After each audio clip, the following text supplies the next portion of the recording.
दोस्तों, ये चार लोग चाहे कितने भी सगे क्यों न हो, इन चार लोगों पर जीवन में कभी भी भरोसा मत करना, क्योंकि यह चार लोग दूसरे की स्त्री और धन को देखकर नीयत खराब कर लेते हैं। तो वे चार लोग कौन हैं जो दूसरे की स्त्री और धन को देखकर नीयत खराब कर लेते हैं? तो चलिए इस कहानी के माध्यम से समझते हैं। एक गांव में एक किसान रहता था। उस किसान के चार पुत्र थे। चारों पुत्र धीरे धीरे बड़े हो रहे थे। किसान के तीन बेटे तो काफी बुद्धिमान थे, लेकिन उसका छोटा बेटा कुछ कम अक्ल वाला था। लेकिन उसमें एक विशेषता थी कि वह जितना ही कम अक्ल का था, उसका शरीर उतना ही बलशाली था। वह बहुत तगड़ा और तंदुरुस्त था।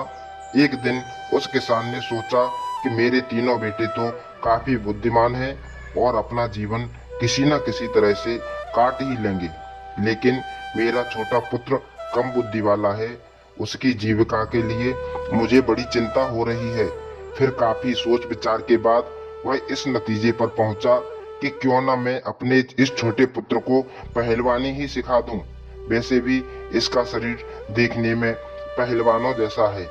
अब तो उस किसान ने अपने छोटे पुत्र को पहलवानी करवाना शुरू कर दिया। उसे बहुत अच्छी अच्छी पहलवानों की खुराक मिलती थी। अब तो किसान का छोटा पुत्र बहुत जल्दी ही बड़ा ताकतवर पहलवान बन गया। धीरे धीरे समय निकलता गया। कुछ समय बाद किसान ने अपने तीनों बड़े पुत्रों का विवाह कर दिया। जब किसान के बड़े पुत्रों का विवाह हो गया, तो तीन पुत्रों की जो स्त्रियां थीं, वह किसान के छोटे बेटे से दिन रात जलने लगी। वे मन में सोचने लगी कि यह छोटा वाला देवर कुछ काम धाम तो करता नहीं है, पूरे दिन पड़ा पड़ा खाता रहता है, और हमारे पति काम धंधे में लगे रहते हैं, और यह बैठे बैठे मौज उड़ाता है। यह सोचकर किसान की तीनों बहुओं ने अलग होने के लिए विवाद खड़ा कर दिया। जब बहुएं अलग होने की जिद करने लगी, तो किसान ने मन में सोचा कि अब मुझे अपने छोटे पुत्र का भी विवाह कर देना चाहिए।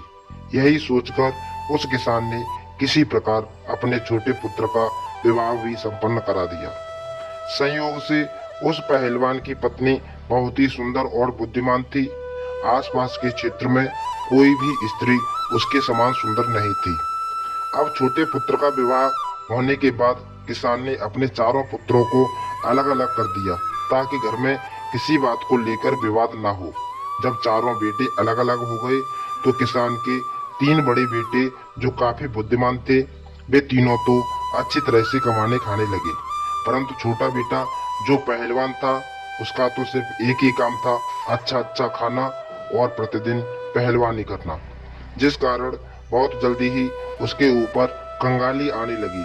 जब घर के खर्चे पूरे नहीं हुए, तो पहलवान की पत्नी उससे दिन रात लड़ने झगड़ने लगी।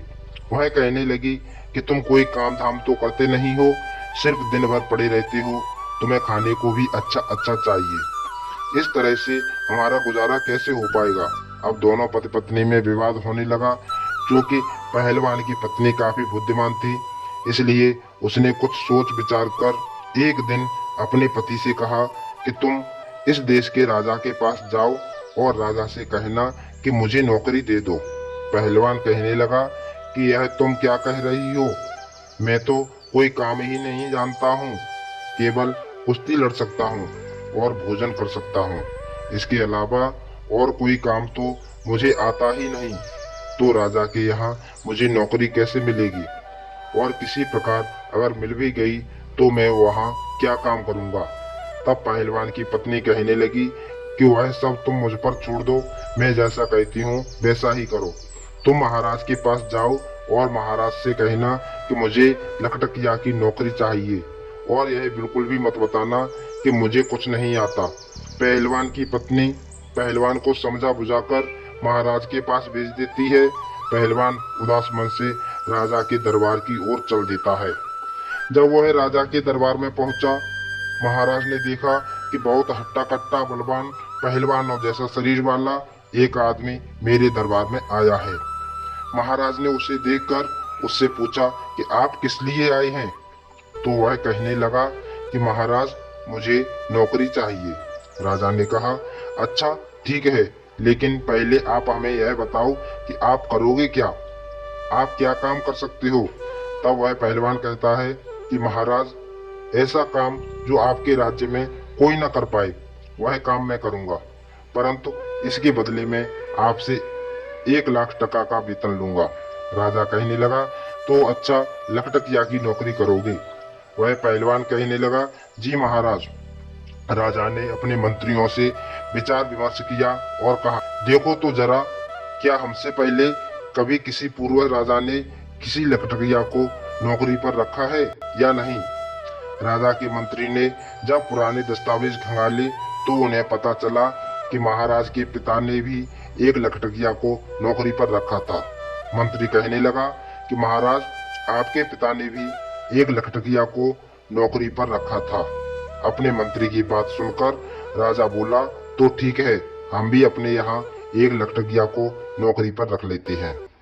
यही सोचकर राजा ने उस पहलवान को लखटकिया के रूप में अपने यहाँ नौकरी दे दी और कहा, जब हमें तुम्हारी आवश्यकता होगी हम तुम्हें बुलवा लेंगे, तब तक आप हमारे अतिथि गृह में रह सकते हैं। अब तो वह पहलवान बड़ी ही आराम से उस राजसी महल में रहने लगा और उसी दिन से वह पहलवान 1 लाख टका वेतन पाने लगा। अब वह प्रतिदिन पहलवानी करता, घूमता फिरता और आराम से सो जाता था। धीरे धीरे यूं ही कुछ वक्त बीत जाता है।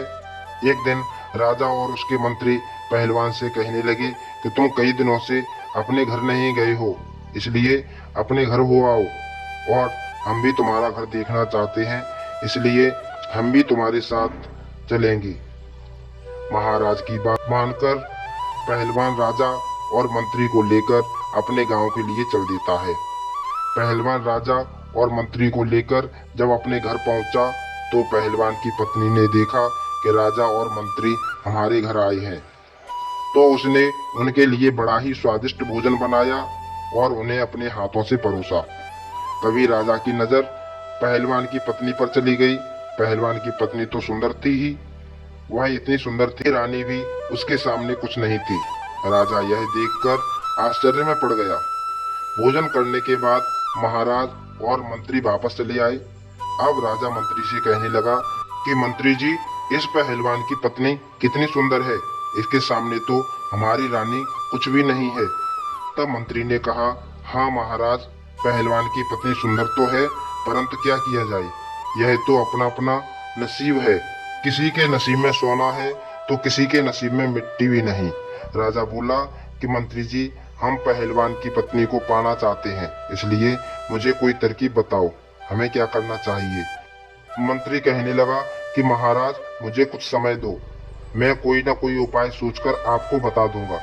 राजा और मंत्री उसी दिन से पहलवान की पत्नी को हड़पने का षड्यंत्र रचने लगे। धीरे धीरे कुछ समय और बीतता है। तभी महाराज की माँ यानी राजमाता बीमार पड़ जाती हैं। जब राजमाता बीमार पड़ गईं, तो महाराज ने बड़े बड़े वैद्यों को उन्हें दिखाया, परंतु कोई भी वैद्य उन्हें ठीक नहीं कर पाया। एक दिन एक वैद्य जी आए। तभी मंत्री के मन में एक योजना बनी कि पहलवान की पत्नी को पाने का यही मौका है। पहलवान ने कहा था कि जो कार्य कोई नहीं कर सकता वह मैं कर सकता हूँ।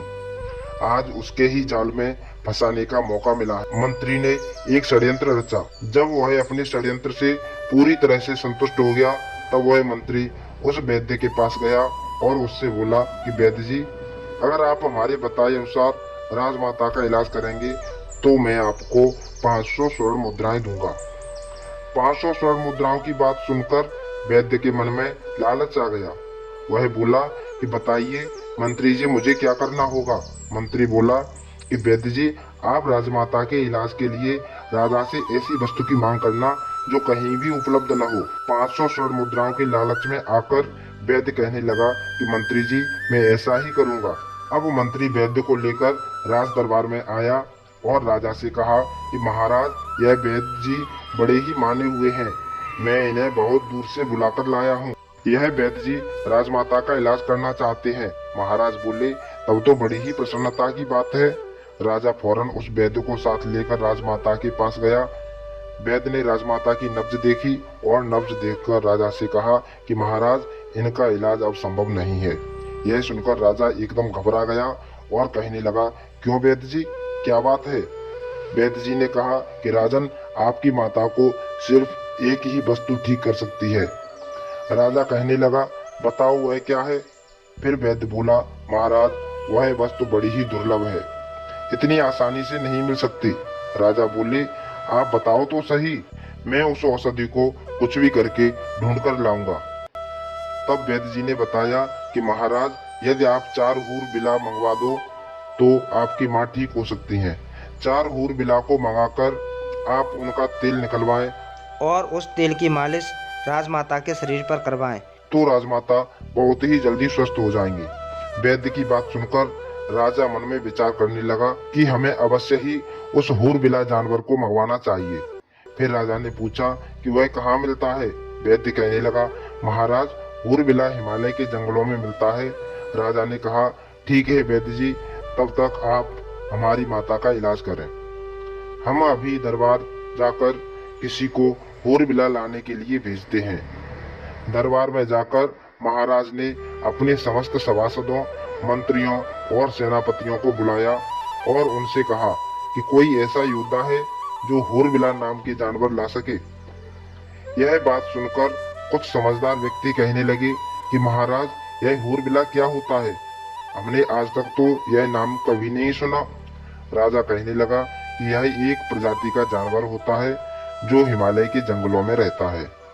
राजा की बात सुनकर संपूर्ण दरबारी चुप हो गए, क्योंकि जिस हूर बिला की बात राजा कर रहे थे वह आज तक किसी ने उस जानवर को नहीं देखा था। अब तो राजा उन्हें चुपचाप देखकर मंत्री से कहने लगे कि मंत्री जी, ऐसे तो काम नहीं चलेगा। राजमाता को बचाने के लिए हमें हूर बिला जानवर को लाना ही होगा। फिर मंत्री कहने लगा कि महाराज, जो पहलवान हमारे यहाँ केवल बैठे बैठे तनख्वाह ले रहा है वह किस दिन काम आएगा? क्यों ना यह हूर बिला उसी से मंगवाया जाए। आप उसे बुलाकर उससे कहें कि वह 1 महीने के अंदर हूर बिला को लाकर दे, नहीं तो उसे फांसी पर चढ़ा दिया जाएगा। मंत्री ने आगे कहा, महाराज, अगर पहलवान हूर बिला लेने जाएगा तो कभी लौटकर नहीं आ पाएगा, क्योंकि हूर बिला नाम का कोई जानवर होता ही नहीं है। महाराज ने पूछा, क्या मतलब? तब मंत्री ने महाराज को अपने द्वारा रचे गए सारे षड्यंत्र के बारे में धीरे से बता दिया। मंत्री का षड्यंत्र सुनकर राजा अत्यधिक प्रसन्न हो गया और बोला कि वाह मंत्री जी, आपने तो बहुत अच्छा उपाय निकाला है। हम कल ही उस पहलवान को हूर बिला लाने के लिए भेज देंगे। अगर वह खाली हाथ वापस आया तो हम उसे फांसी पर चढ़ा देंगे और पहलवान की पत्नी को हम अपनी रानी बना लेंगे। अब तो राजा ने बिना देर किए कुछ सिपाही भेजकर पहलवान को अपने दरबार में बुला लिया। पहलवान के दरबार में आते ही महाराज कहने लगे कि हे पहलवान, तुम काफी समय से बैठे बैठे वेतन ले रहे हो, अभी तक तुमने हमारा कोई काम नहीं किया है। अब तुम्हारे लिए एक आवश्यक काम आ गया है। पहलवान बोला कि आदेश कीजिए महाराज, मैं अवश्य करूंगा। तब राजा कहता है कि हमें 4 हूर बिला जानवरों की जरूरत है, उनका तेल निकलवाना है और तेल निकलवाकर राजमाता के शरीर पर मालिश करवानी है, जिससे उनकी बीमारी दूर हो सके। राजा की बात सुनकर पहलवान सोच में पड़ गया और कहने लगा कि महाराज, मुझे कुछ समझ में नहीं आया, यह हूर बिला क्या होता है? राजा ने कहा, हम भी नहीं जानते, लेकिन यह काम सिर्फ तुम ही कर सकते हो, इसलिए हमने इस कार्य के लिए तुम्हें ही चुना है। काफी सोच विचार के बाद पहलवान कहने लगा कि ठीक है महाराज, आप मुझे कुछ समय दीजिए। तब महाराज बोले कि मैं आपको 1 महीने का समय देता हूँ। यदि आप 1 महीने में 4 हूर बिला नहीं ला पाए तो आपको फांसी पर चढ़ा दिया जाएगा। पहलवान महाराज की बात सुनकर घबरा जाता है और महाराज के आदेश का पालन करने के लिए हिमालय की ओर चल देता है। रास्ते में वह सोचता है कि हमने तो कभी इस जानवर के बारे में नहीं सुना, न ही कभी देखा है। शायद मेरी पत्नी को इस बारे में जानकारी हो, इसलिए हूर बिला को ढूंढने से पहले मुझे अपनी पत्नी से मिल लेना चाहिए। अब तो इस समस्या का वही कोई हल बता सकती है। यही सोचकर वह सीधा अपने घर लौट आता है और अपनी पत्नी को सारी बात बताता है।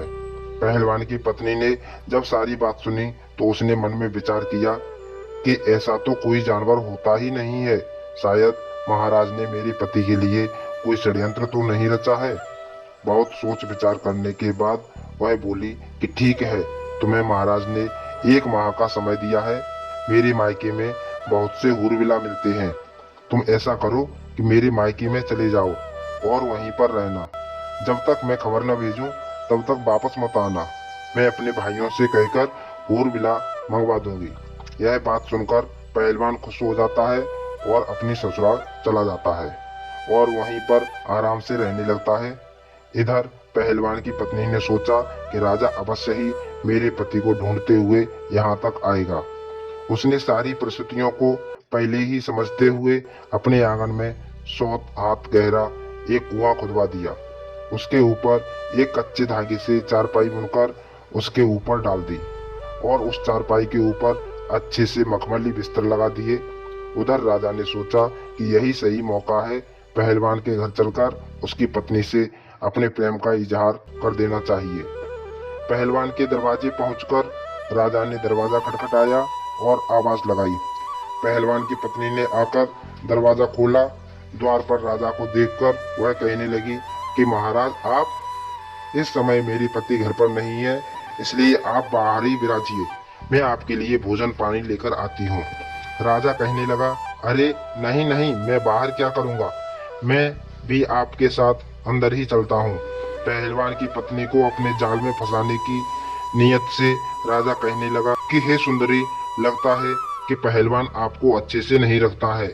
अरे वह आपको क्या अच्छे से रखेगा, वह तो खुद दूसरे की नौकरी करता है। अगर तुम हमारे महलों की रानी होती तो तुम्हारी जिंदगी कितनी खूबसूरत होती। राजा के मुख से जब इस तरह की मीठी मीठी बातें पहलवान की पत्नी ने सुनी तो वह समझ गई कि राजा की नीयत खराब है, इसलिए अब इनको सबक सिखाना चाहिए। पहलवान की पत्नी ने राजा से कहा कि आइए महाराज, अंदर आइए। आप ठीक कह रहे हैं, पहलवान किसी भी तरह से मेरे योग्य नहीं है। अब मैं ही उसको छोड़ दूंगी और आज से मैं आपके साथ ही रहूंगी। राजा उसकी बातों में आ गया और उसके साथ अंदर चला जाता है। घर के आंगन में पहलवान की पत्नी ने जो कच्चे सूत का पलंग बनाकर कुएं के ऊपर बिछा रखा था और उसके ऊपर मखमल की चादर बिछा रखी थी, उसी चारपाई की ओर इशारा करते हुए पहलवान की पत्नी ने राजा से कहा कि महाराज, आप इस चारपाई पर बैठिए, मैं अभी आई। जैसे ही राजा उस चारपाई पर बैठता है तो कच्चे धागे से बुनी हुई चारपाई टूट जाती है और राजा सीधे उस कुएं में गिर जाता है और उसको बहुत चोटें आ जाती हैं। महाराज के कुएं में गिरते ही पहलवान की पत्नी जोर जोर से हंसने लगती है और कहती है, महाराज, अब आप इस कुएं के अंदर ही अपना राजपाट चलाइए। यह सुनकर महाराज सोचने लगे कि यह क्या हुआ, अब तो मैं फंस गया। इधर महाराज नीचे गिर जाते हैं और उधर पहलवान बड़े आराम से अपने ससुराल में रहकर समय गुजार रहा था। अब 3-4 दिन हो गए और राजा जब अपने दरबार में नहीं पहुंचा तो मंत्री विचार करने लगा कि महाराज को क्या हुआ। महाराज काफी दिन से पहलवान की पत्नी के पास गए थे, न जाने वहां क्या कर रहे हैं, मुझे भी चलकर देखना चाहिए। ऐसा विचार करके मंत्री भी पहलवान के घर की ओर चल देता है। मंत्री पहलवान के द्वार पर पहुंच जाता है और आवाज लगाई तो पहलवान की पत्नी बाहर आती है। बाहर आकर देखा तो राजा के मंत्री जी खड़े हुए थे। वह बोली कि कहिए मंत्री जी, कैसे आना हुआ। मंत्री जी कहने लगे कि मैं महाराज से मिलने आया हूँ, वह 4 दिन से आपके यहाँ ही रह रहे हैं। इस पर पहलवान की पत्नी बोली, वह तो उसी दिन लौट गए थे जिस दिन यहाँ आए थे। यह सुनकर मंत्री सोचता है कि अच्छा हुआ महाराज यहाँ नहीं है, अब मैं इससे अपने दिल की बात कह दूंगा। यह सोचकर मंत्री कहने लगा कि मैं इसलिए आया हूँ कि मैं तुमको बता दूं कि देखो, पहलवान तो मर ही जाएगा, वह जीवित नहीं रहेगा, क्योंकि वह हिमालय के जंगलों में गया है और तुम कहाँ अकेली यहाँ रहोगी। इसलिए तुम मेरे साथ चलो, मैं आपको महाराज के महल में लेकर चलूंगा। पहलवान की पत्नी ने जब मंत्री की बात सुनी तो वह मंत्री जी के इरादे समझ गई, इसलिए फिर से दिमाग से काम लिया और कहने लगी, आप मेरे साथ आइए। इस प्रकार पहलवान की पत्नी मंत्री को बुलाकर अंदर ले गई और उसी खाट पर मंत्री को बैठने के लिए कहा जिस पर कच्चा सूत लगा हुआ था। मंत्री जैसे ही खाट पर बैठा तो वह एकदम से कुएं के अंदर जा गिरा। मंत्री को राजा देखकर कहने लगा, मंत्री जी, तुम यहाँ कैसे। तब मंत्री ने कहा, महाराज, आप यहाँ कैसे। राजा ने जवाब दिया कि मैं पहलवान की पत्नी की खुशामद में हूँ, अब तू भी आ गया है तो और भी अच्छा हुआ। इस प्रकार राजा और मंत्री कुएं के अंदर फंस जाते हैं। 2-4 दिन बीतने पर राजा के सेनापति ने विचार किया कि राजा को ढूंढने के लिए मंत्री भी पहलवान के घर गया था, वह भी लौटकर अभी तक नहीं आया। मुझे भी चलकर देखना चाहिए कि उनके साथ आखिर क्या हुआ है। वह पहलवान की पत्नी के पास ही तो नहीं रुक गए, न जाने दोनों वहां क्या कर रहे हैं। यह विचार करके सेनापति भी पहलवान के घर की ओर चल देता है। सेनापति जब शाम होने पर पहलवान के घर पहुंचता है तो वह भी पहलवान की पत्नी के सुंदर रूप को देखकर अपनी नीयत खराब कर लेता है। पहलवान की पत्नी सेनापति को भी अपने घर के अंदर ले गई और उसी खाट पर बिठाया। जैसे ही सेनापति खाट पर बैठा तो वह भी नीचे कुएं में गिर गया, जहां राजा और मंत्री तो पहले से ही पड़े हुए थे। जब राजा और मंत्री ने सेनापति को देखा तो कहने लगे, सेनापति तुम भी यहाँ आ गए। सेनापति बोला, अरे महाराज आप भी यही हैं, मैं आपको ही तो ढूंढने आया था। राजा बोला, तुमने मुझे ढूंढ लिया, अब पड़े रहो इसी में। वे सोचने लगे कि कहाँ फंस गए। वह तो पहलवान की पत्नी को लेने आए थे और उल्टे उनकी ही जान के लाले पड़ गए। अब एक दिन राजा के कोतवाल ने मन में विचार किया कि मैं भी चलकर देखता हूँ कि महाराज, मंत्री और सेनापति जी अभी तक क्यों नहीं आए। जो भी पहलवान की पत्नी के पास जाता है वह लौटकर क्यों नहीं आता है। न जाने ये लोग वहाँ क्या कर रहे हैं, मैं भी चलकर देखता हूँ। यही विचार करके कोतवाल भी पहलवान के घर चल देता है। कोतवाल भी उसी प्रकार उस कुएं में पहुंच जाता है जहां राजा, मंत्री, सेनापति पहले से ही विराजमान थे। यह देखकर राजा कहने लगा कि कोतवाल जी आप भी यहाँ आ गए। कोतवाल ने पूछा कि राजा साहब आप यहाँ क्या कर रहे हैं। बोले कि वही कर रहा हूँ जो आप यहाँ करने आए थे, अब पड़े रहो इसी में। दोस्तों 100 हाथ गहरे कुएं में गिरने से सभी को बहुत चोटें आई थी। कोई लंगड़ा हो गया था तो कोई लूला, किसी का चेहरा खराब हो गया था तो किसी पहलवान की पत्नी रस्सी के सहारे थोड़ा बहुत भोजन व पानी उन लोगों तक पहुंचा दिया करती थी ताकि वे लोग जीवित रहें। इस प्रकार राजा और उसके साथियों को कुएं में पड़े पड़े लगभग 15 दिन बीत गए। अब तो वे चारों उस कुएं में पड़े पड़े बीमार पड़ने लगे। अब तो राजा मन में विचार करने लगा कि यहाँ से कैसे छूटा जाए। अब वे मन ही मन बहुत दुखी हो रहे थे। उन्होंने आपस में सलाह की कि किसी प्रकार पहलवान की पत्नी से गिड़गिड़ाकर माफी आदि मांगकर यहाँ से बाहर निकला जाए।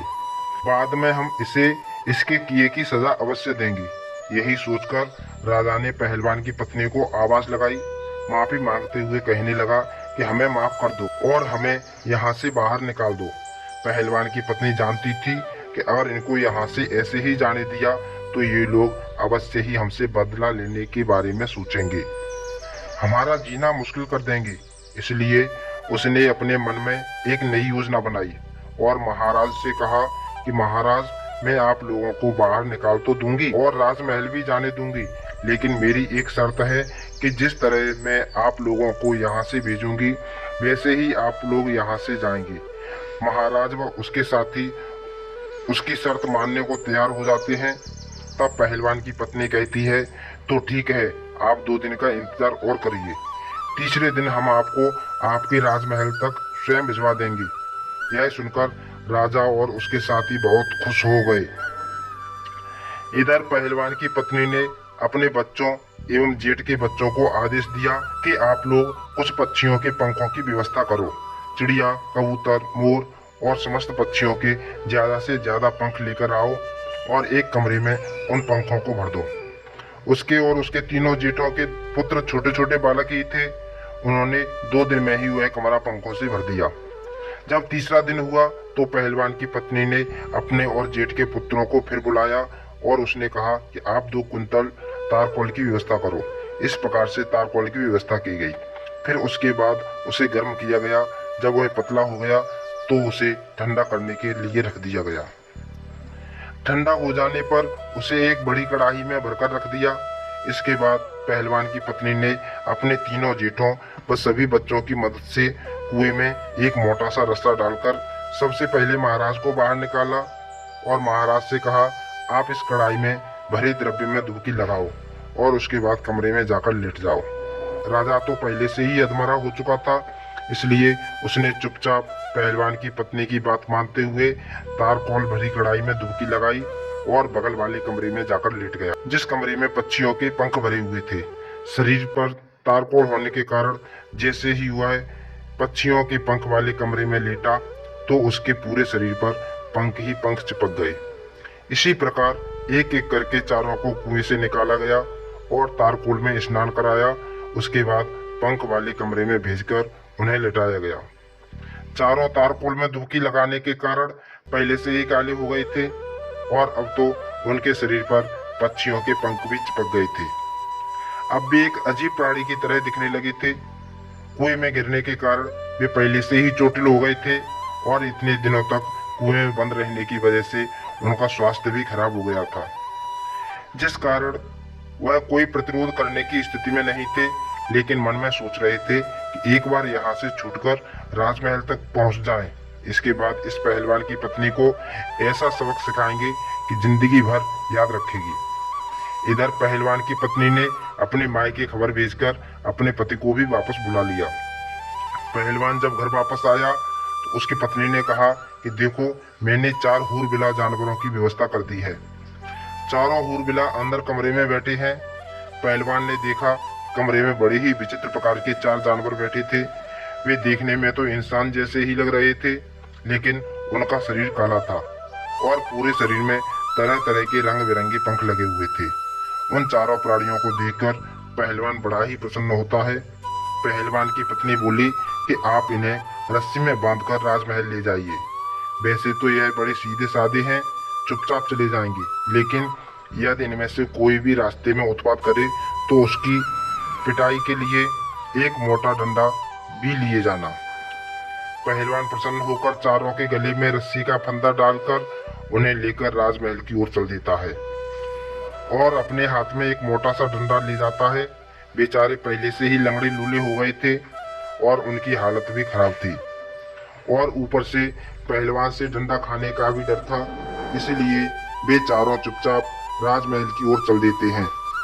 पैदल चलते हुए पहलवान उन्हें लेकर राजमहल पहुंचा। तब तक शाम हो गई थी। पहलवान सोचने लगा कि अब तो शाम हो गई है, महाराज भी अपने शयन कक्ष में चले गए होंगे, इसलिए कल सुबह ही इन्हें महाराज के सामने पेश करूंगा। यही सोचकर पहलवान उन चारों को एक कोठरी में बंद कर देता है और स्वयं जाकर सो जाता है।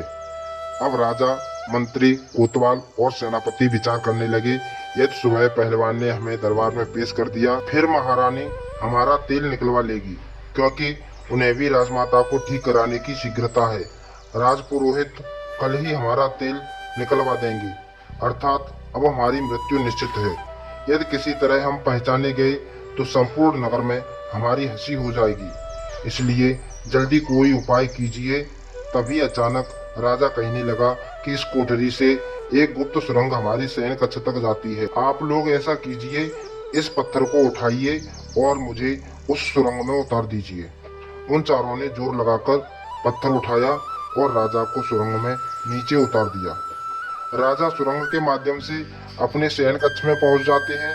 राजा ने महल में जाकर के आवाज लगाई और महल में से जब रानी ने निकलकर देखा तो राजा को देखकर वह एकदम से घबरा गई, क्योंकि राजा का तो विचित्र रूप था।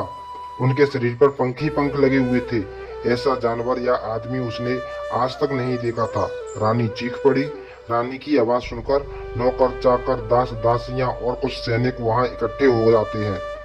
सबने मिलकर महाराज की बहुत पिटाई की। वे कहने लगे, मारो मारो, जाने कौन सा जानवर यहाँ घुस आया है। राजा चिल्ला चिल्ला कर कह रहे थे कि मुझे मत मारो, मैं महाराज हूँ, लेकिन वहाँ राजा की कोई नहीं सुन रहा था। पीटने के बाद राजा की आवाज रानी पहचान लेती है। तब रानी ने सभी दास दासियों को कमरे से बाहर निकालकर राजा से पूछा कि यदि आप महाराज हैं तो फिर आपके साथ यह क्या हुआ, आपने क्या हुलिया बना रखा है। तब राजा बोला, पहले शांत हो जाओ और चुपचाप मुझे स्नानागार में ले चलो और थोड़े से मिट्टी के तेल की व्यवस्था करो। मुझे जल्दी जल्दी उस मिट्टी के तेल में स्नान कराओ। रानी ने अपने नौकर से कहकर मिट्टी का तेल मंगवाया और राजा को उस मिट्टी के तेल में स्नान कराया, जिससे राजा के शरीर का जो तारकोल था वह छूट गया और राजा अपने वास्तविक रूप में आ जाता है। राजा रात को आराम से अपने महल में सो जाता है और सुबह शाही कपड़े पहनकर अपने दरबार में जाकर बैठ जाता है। इधर जब सवेरा होता है और पहलवान जागता है तो वह सबसे पहले इस कोठरी में जाता है जिसमें उसने रात को चारों हूर-बिलाव को कैद किया था।